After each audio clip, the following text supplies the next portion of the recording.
கர்த்தருடைய பரிசுத்த நாமம் மகிமைப்படுவதாக. அருமையான இந்த நாளில் உங்கள் மக்கள் கர்த்தருடைய வார்த்தையை இந்த ஒளிநாடா மூலம் பிரசங்கிப்பது கர்த்தர் தந்த கிருபைக்கு அவருடைய சோதரிக்கு நான் துதிக்கிறேன். இன்று வேத தியானத்திற்கு எடுத்துக் கொள்ளப்பட்ட வேத வசனம் என்னவென்றால்,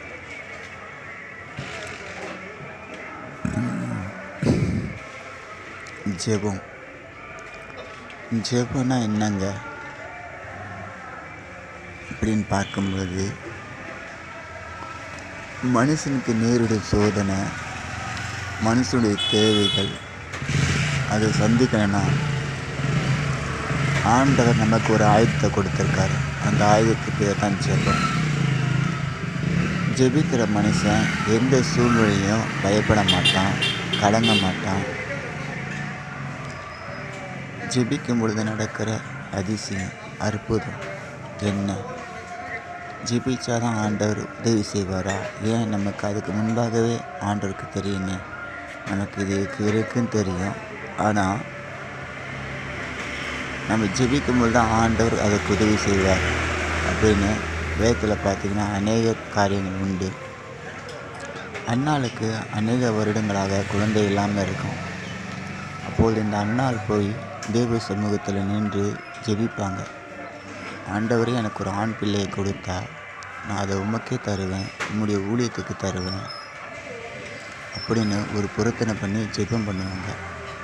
இந்த ஜெபம் பண்ணி முடித்த பிறகு அன்னாளுக்கு ஒரு ஆண் பிள்ளை ஆண்டவர் கொடுப்பார். அவர் தான் சாமுவேல்.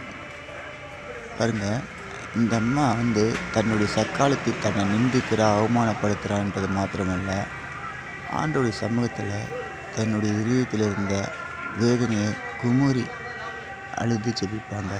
ஆனால் ஆண்டவர் அந்த ஜெபத்துக்கு பதில் கொடுக்குறார். யூதர்கள் வனாந்தரத்தில் போய் ஜெபிப்பாங்க.